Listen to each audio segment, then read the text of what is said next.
For this next presentation, we're going to talk about education's role in the 21st century, or what we call knowledge age.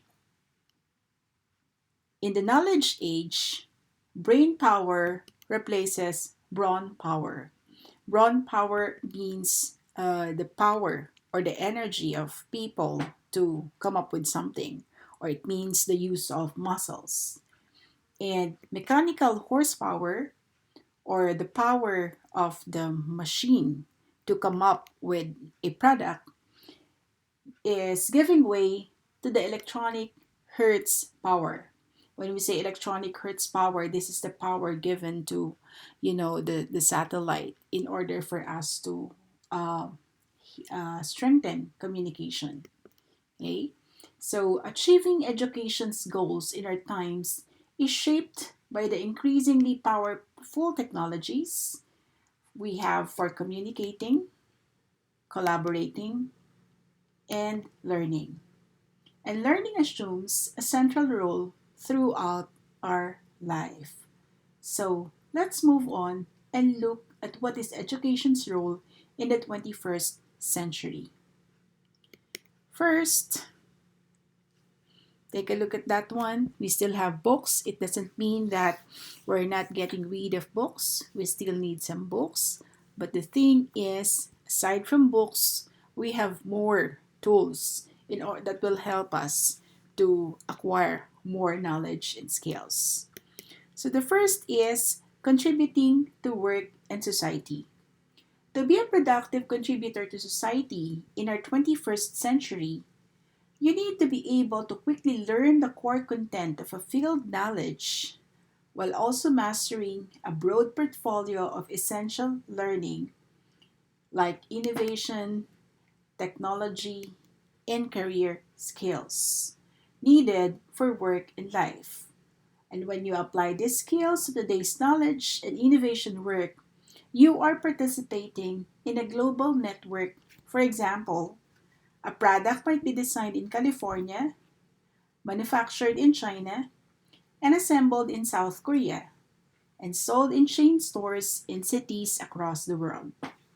This global network of economic, technological, political, social, and ecological interconnections is no less than breathtaking. We work with the support of multiple teams spread across the world to get things done, solve problems, and create and deliver new services. But since our interlinked economies depend on both natural and human resources from around the globe, we must continuously find new ways to preserve our natural world while building a more harmonious, culturally rich, and creative societies.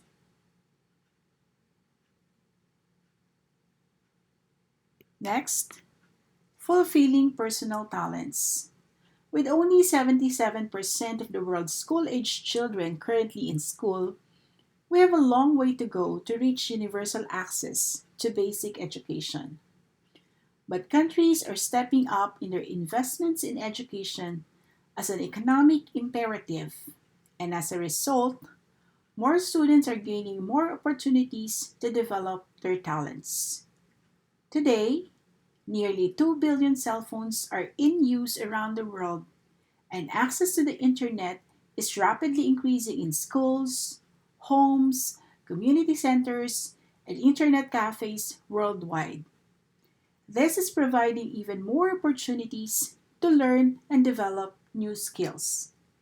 As amplifiers, storerooms, and sensory extensions for our thinking and communicating, digital devices and the internet are today's power tools for building abilities and sharing talents. Making these tools universally accessible and closing the digital divide between the information rich and information poor will provide more opportunities for learners to realize their potential. People everywhere will then be able to contribute to their own special talents and gifts to the health and welfare of their community, the economy, and society as a whole. So we see here that learning is not only in regular classroom, but it can also be learning in a mobile classroom, and learning may be even at the comforts of your home. I'd like to emphasize that technology and different devices are power tools for building abilities and sharing talents. And people everywhere can contribute their talents and gift to health and welfare of their community, economy, and society. Moving on to the third, education's role is fulfilling civic responsibilities. With access to the expanded spectrum of issues, facts, and opinions, our increasingly media rich and internet connected world brings us our potential for informed participation in democratic decision making has never been better. Email, the internet, and cell phones have made it easier to connect with others who share our interests and concerns and to coordinate our social, civic, and community activities. And at the same time, the potential for information overload, distraction, and analysis paralysis when facing demands for attention from too many sources, ranging from well informed and reliable to woefully uninformed and even deliberately misleading, is also high. Learning to manage our digital power tools and to apply critical thinking and information literacy skills needed to put all this information to good use is a clear challenge for the 21st century. Moving on to the fourth role is carrying forward traditions and values.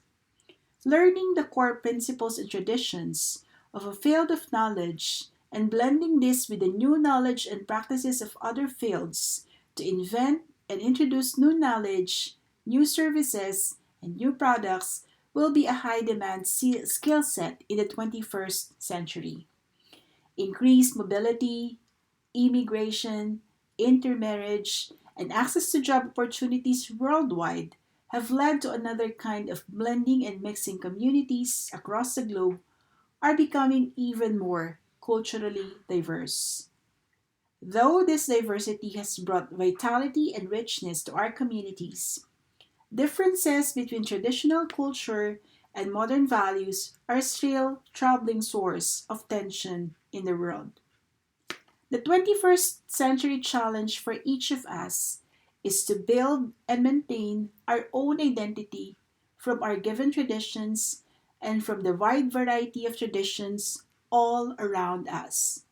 And at the same time, we must all learn to apply tolerance and compassion for the different identities and values of others. With the growing diversity of global traditions and values that now surround us, the challenge of maintaining social harmony is great, but the opportunities for richer, more creative, and vibrant communities are even better, are even greater. Our historic shift to a 21st century knowledge age, decades in the making, has forever tilted the balance of what is needed and valued in our work, our learning, and our life. In the 21st century, lifelong learning is here to stay. So, again, I'd like to say communities across the globe are becoming more culturally diverse. And the challenge for us is to build and maintain our identity from our given traditions and other traditions around us. And the biggest challenge for us is how to have a social harmony. I think with all the roles that I have mentioned, you can ponder upon it and see what are your strengths, what are your weaknesses, and work on it.